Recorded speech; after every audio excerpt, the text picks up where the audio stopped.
Welcome to PolitiCUTE. Today is Sunday, May 2nd. I'm Taylor. And I'm Shawn. And basically, if you're watching anything else on the internet right now, you're wasting your time. Because this is the best thing on the internet. That's right. We've won several awards, attended many presidential dinners.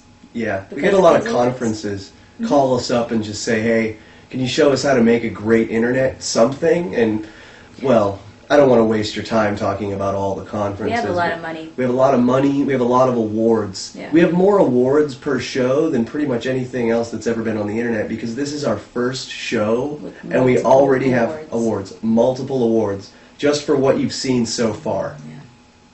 Our top story, there's a huge oil slick forming off the coast of Louisiana, threatening Louisiana and Florida with a slow-motion tidal wave of oil destruction, of habitats, of property values. Animals are covered in oil and being scrubbed off with Dawn dish detergent.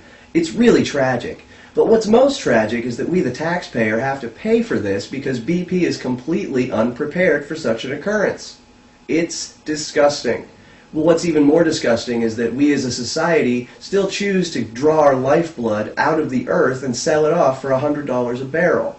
Why don't we switch to something that's not flammable? The fact that it's on fire should tell you that it's a little unstable. Why not solar power, which is kind of like flammable energy, except all the flames take place millions of miles away. So we get all the heat and the light, but we don't have to deal with the burning oceans. Hey, if you're getting upset about the effects of this spill on marine wildlife, then you should watch this video of this baby duck who's very sleepy.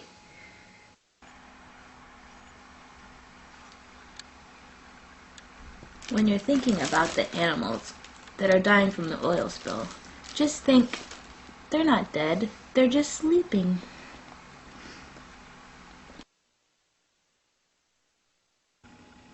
One.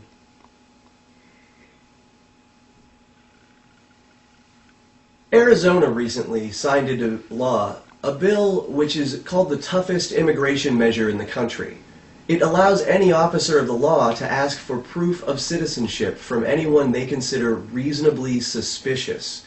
Of course, everyone's asking, how can you tell what an illegal immigrant looks like? You idiots! Are you going to make them wear yellow armbands? Are you going to make them carry passes, South African style? This is so offensive, I'm surprised you aren't asking them to dress up in blackface. Why don't you just take all of the people out of your state, who named your state, by the way, because Arizona is a Spanish word that means arid zone, which you bigots are used to calling a dry heat. Why don't you just take all the people who named your state out in some back alley and shoot them, you fascists?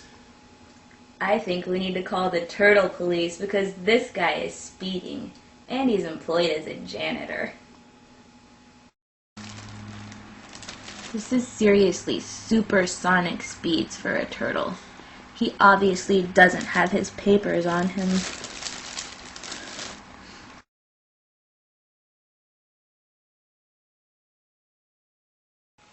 Hey, senor, you need to slow down. Looks like this one could be teenage, possibly mutant ninja. Are you drunk? Aye. No.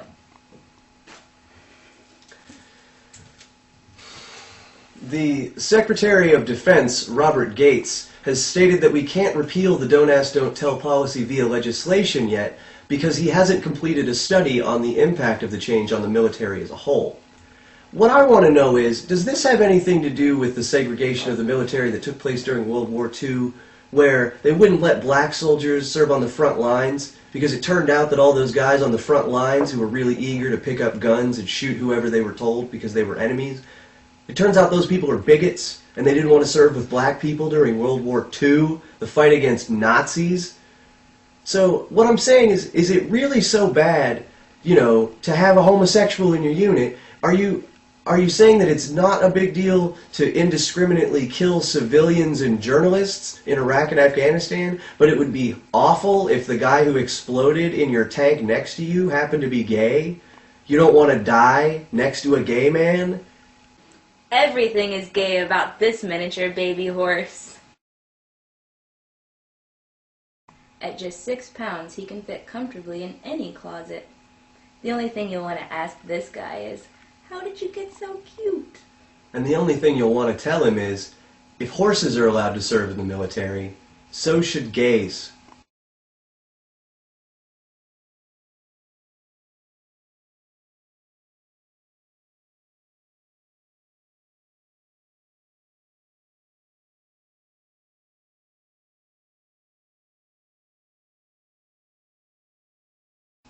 We go now to a correspondent in Florida with some opinion. Yeah, so I am an illegal alligator, and also I joined the military so I could make with citizenship.